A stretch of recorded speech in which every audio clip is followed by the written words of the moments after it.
Bismillahirrahmanirrahim. Assalamualaikum warahmatullahi wabarakatuh. Saudara, dengan saya Edi Mulyadi dari Forum News Network FNN. Saudara, rasa-rasanya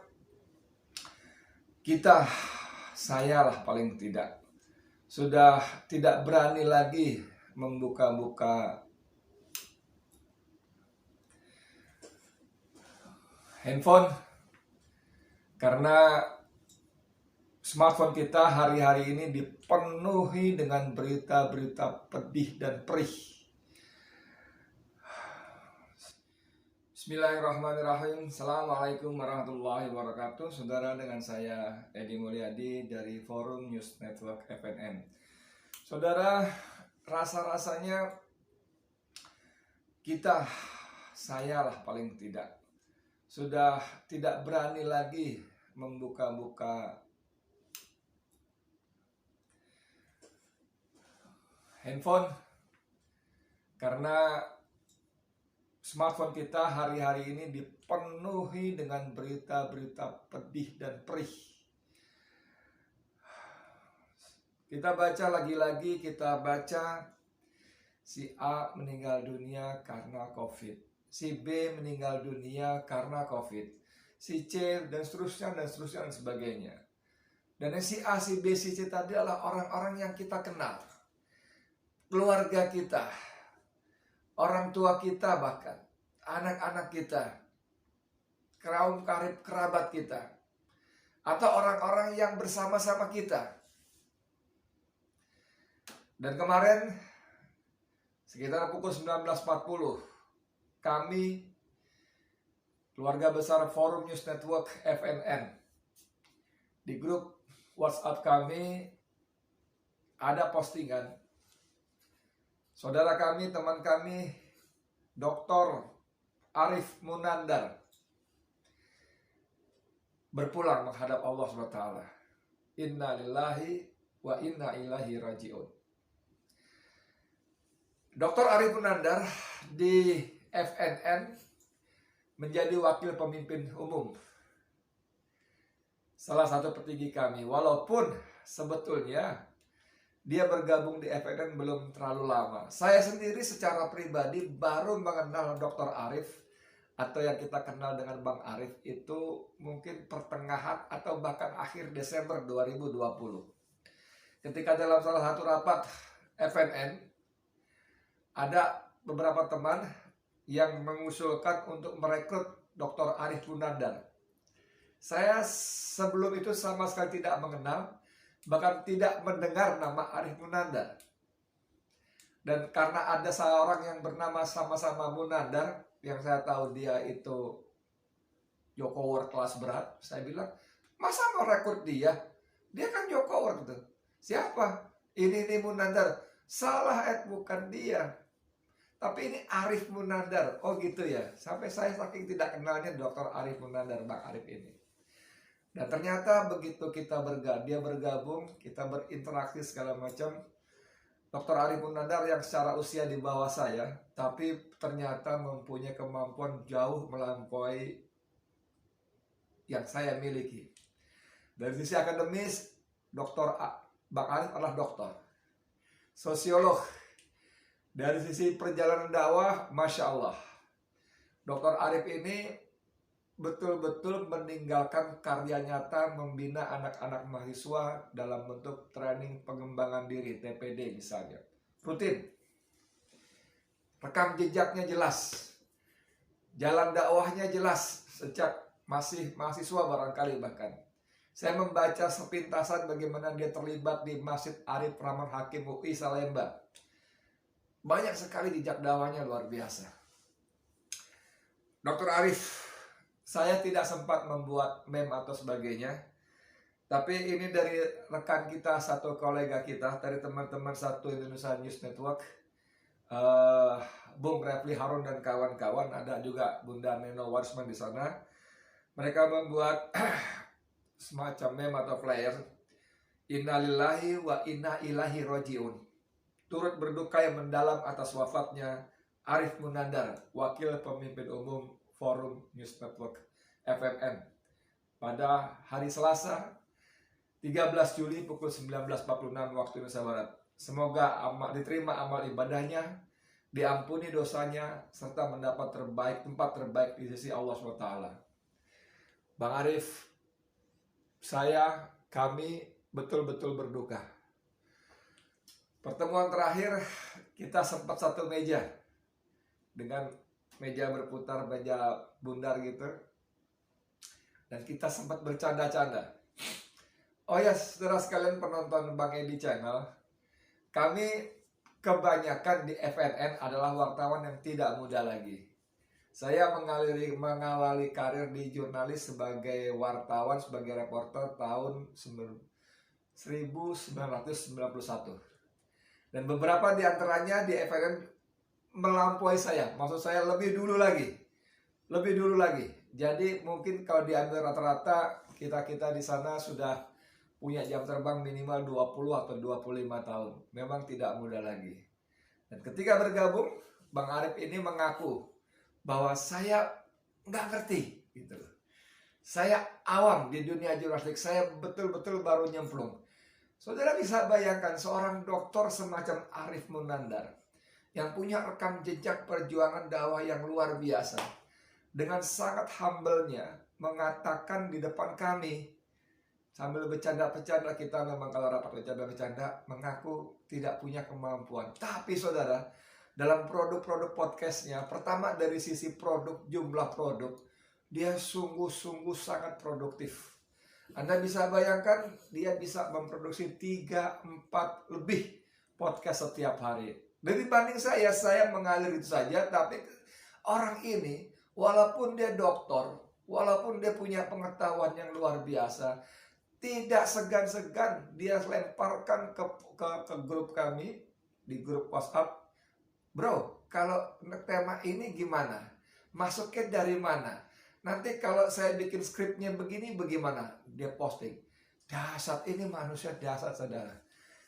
Tidak berhenti ingin belajar. Terus belajar. Dan apa yang dia posting itu membuat saya terkagum-kagum sebagai orang yang lebih dulu menekuni dunia jurnalistik. Semuanya runtut, rapi, terstruktur, dipenuhi dengan data-data. Kalau Anda saudara sekalian menonton video-video podcastnya Bang Arif ini, luar biasa. Sebagai seorang intelektual, bahasanya memang dia mengambil sapaan lu gua, bro, sis, ya. Dalam salah satu wawancara dengan ekonom senior Bang Rizal Ramli misalnya, maaf ya Bang, dia tetap lu gua gitu. Tapi orang ini dahsyat sekali, saudara. Saya tidak ingin berpanjang lebar dengan cerita-cerita semacam ini karena membuat saya semakin merasa bersedih. Saya harus mengaku bahwa tidak kenal dekat dengan Bang Arif ini. Tadi saya katakan mungkin bertemu langsung itu baru pertengahan atau bahkan akhir Desember 2020. Tapi keterlibatannya yang singkat ini dalam interaksi kami di FNN, dalam rapat-rapat, dalam banyak hal, ya. Dia termasuk terakhir, misalnya pertemuan terakhir dengan Bang Arif ini dalam sebuah rapat redaksi. Dia termasuk yang sering menegur saya. Ada teman saya Hersu Beno Arif juga sering menegur saya, apalagi Kisman Latu Makulita, ya. Itu teman jauh sekali waktu sama-sama di Harian Ekonomi Neraca. Dia masuk lebih dulu. Itu saya katakan tadi bahwa ada beberapa teman yang track recordnya jauh lebih awal daripada saya. Dia sempat mau nasihati saya, tapi saya berbicara, stop, saya bilang gitu. Di tempat ini yang boleh ngomelin gue cuma Kisman, saya bilang itu. Kita ketawa terbahak-bahak. Jadi memang kita hubungan kami itu jauh dari formalitas, walaupun secara struktur Bang Arif ini wakil pemimpin redaksi. Tapi memang secara sehari-hari kita lebih baik bercanda, saling beri masukan dan sebagainya. Nah, saudara sekalian, kita tahu ketika sakit pun dirawat di Rumah Sakit Umum Daerah Pasar Minggu, Bang Arif masih memproduksi podcast. 1-2 kali masih bicara langsung. Dan berikutnya dia menyapa sedikit dengan kalimat, kemudian dia mulai muncul di layarnya. kalimat-kalimat yang diketik dengan huruf kapital semua. Dan beberapa kali sempat dia juga memposting cucunya yang ketiga baru lahir, dan Eltama namanya. Dan kita semua turut menyambut gembira, dan kita berdoa untuk kebaikan cucunya ini di masa depan. Itu dia tampilkan, saudara, ketika dia sudah terbaring. Jadi dari sisi kesetiaan pada profesi, Bang Arif ini luar biasa. Dan mohon maaf, terpaksa saya juga buka bahwa ketika Bang Arif masih juga memaksakan membuat postingan podcast, itu maksud saya, kami tanda kutip mengomeli, memarahi, sudah berhenti bikin podcast segala macam, taruh itu handphone dan sebagainya, fokus pada penyembuhan sambil tetap terus berdoa kepada Allah SWT. Nah, untuk yang terakhir ini tentu saja saya dan kawan-kawan seperti mengajari ikan berenang. Karena soal ketakwaan, berserah diri kepada Allah, Bang Arif jauh melampaui saya, khususnya dan teman-teman yang lain. Saya kira seperti itu, menurut saya ya. Mohon maaf kalau saya keliru, tapi paling sedikit jauh melampaui saya. Orang ini orang yang dekat sama Allah, ibadahnya tidak putus. Dan saya ulang tadi bahwa rekam jejak dakwahnya ada bekas-bekasnya, dan saya kira itu menjadi amal soleh, amal jariah Bang Arif di sisi Allah. Oke saudara, sebagai penutup saya ingin bacakan satu postingan yang dia buat beberapa hari. Dia dirawat tanggal 26 Juni ya teman-teman sekalian. Dia masih memposting dengan kalimat-kalimat ini, saya bacakan. Hai guys, apa kabar kalian semua hari ini? Semoga sehat walafiat ya guys. Sorry ya guys, gua belum bisa nyapa dan ngobrol normal secara oral. Di hari keempat ini kondisi gua belum signifikan membaik. Setiap ngomong batuk, terus nafas sesak. Ini semua diketik. Hurufnya menarik, secara tampilan produk ini menarik. Please, gua ingetin lagi nih, tetap stay at home. Beneran, jangan keluar rumah kalau derajat keperluannya bukan tingkat emergency tingkat tinggi. Even lu ada yang ditelepon staf Erick Thohir dengan untuk ditawarin jadi komisaris BUMN, nggak usah datang deh guys. Lagian hari ini gini, apa enaknya sih jadi komisaris BUMN?